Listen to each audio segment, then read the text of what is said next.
Señor ministro, la carga en construcción, lo que se denomina carga, es una compensación que se le entrega a la ciudad. Es decir, es un beneficio de la ciudad. Eso ya está normado, reglado. La plusvalía, que se deriva de cambios de uso del suelo, de densidades, etcétera, obras públicas, etcétera, es un beneficio que recibe la ciudad. También está arreglado relativamente.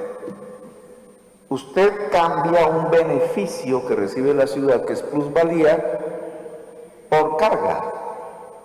Eso es lo que está escrito en el proyecto de ley.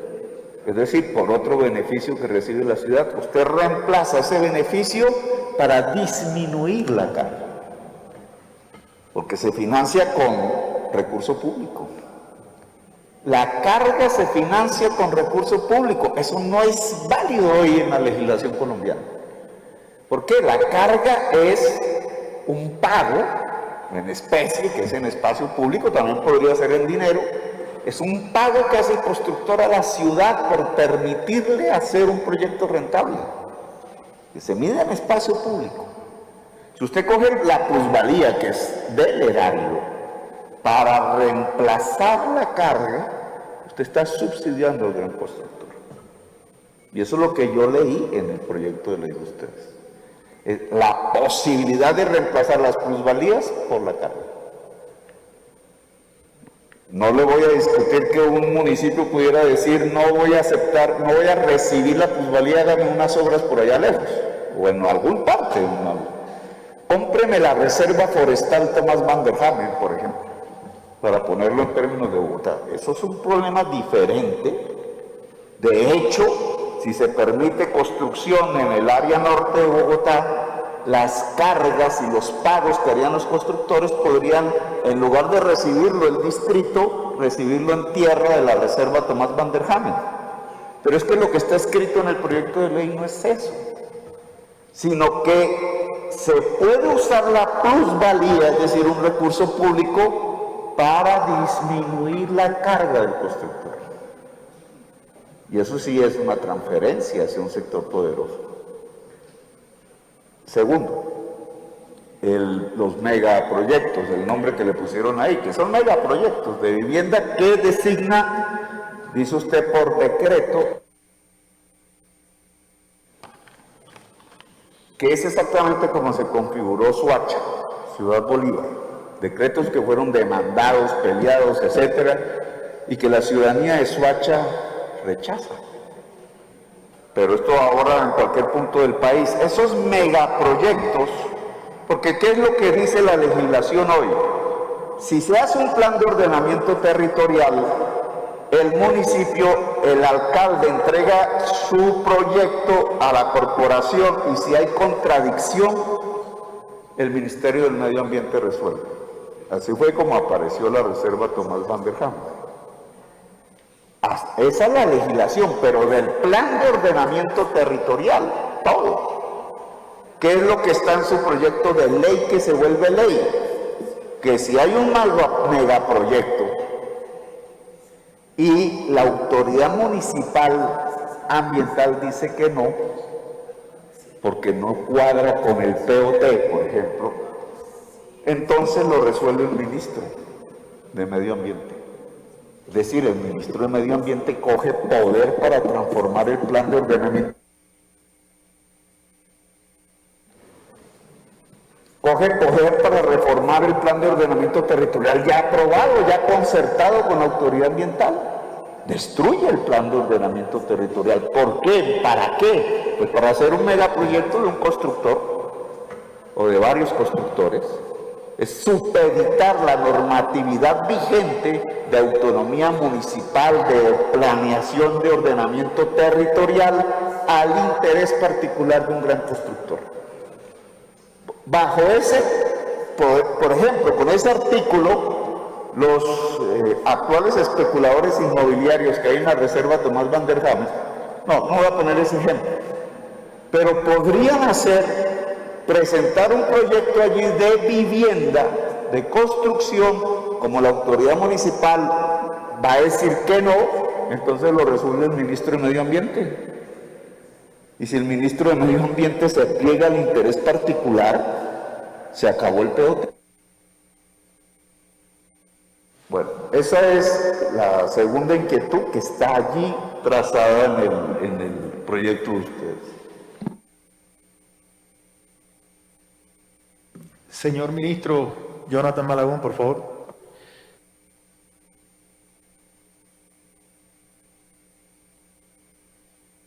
Todo el sentido si estuviéramos hablando de las cargas particulares. ¿Qué sería un detrimento para el municipio? Que nosotros pudiéramos cambiar plusvalías por las cargas particulares. En ese caso, lo que recibe la entidad territorial sería menor. Y en eso estoy completamente de acuerdo con usted.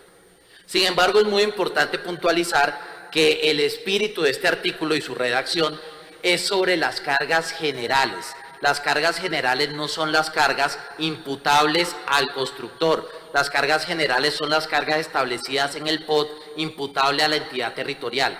Entonces la entidad territorial deja de hacer un gasto en cargas generales y lo compensa a través del mecanismo de plusvalía. Quiero que se dé cuenta, senador, que desde el punto de vista del ingreso o gasto de la entidad territorial es un juego de suma cero.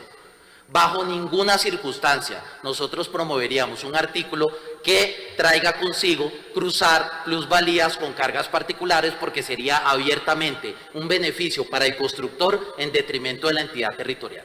Entonces esa salvedad es muy importante, no son las cargas particulares, es sobre las cargas generales. Los responsables de financiar esas cargas generales son las entidades territoriales. Entonces para la entidad territorial sí representa un ahorro que lo cruza con ese ingreso asociado a plusvalía, en lo que, insisto, es un juego de suma cero. Lo segundo, senador, macroproyectos.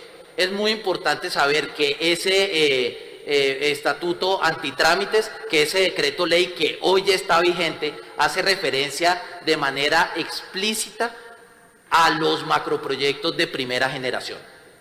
Los macroproyectos de primera generación que ya están vigentes, es decir, no existe ninguna nueva iniciativa de construcción en el país que se pueda considerar macroproyecto de primera generación y que por lo tanto tenga vigencia de ese artículo. Entonces hace referencia de manera exclusiva a los que ya se aprobaron en esa ley de macroproyectos. Uno. Segundo, los macroproyectos de segunda generación y de allí en adelante no opera ese artículo. Si no hay concepto ambiental favorable por parte de la entidad territorial, el proyecto está muerto y eso no cambia. Entonces, insisto, la única razón por la que usted encuentra esa redacción allí dispuesta es por técnica normativa, donde debemos hacer referencia a ese decreto ley que hoy está vigente. Entonces, esa preocupación suya de nuevos proyectos, nuevos macroproyectos que se aprueben, donde eventualmente entre a funcionar esta figura, no existe tal cosa, circunscrito a macroproyectos de primera generación.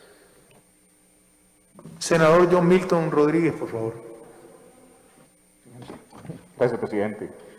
Ministro, el proyecto es muy importante. Persigue, obviamente, que ese es un país de propietarios.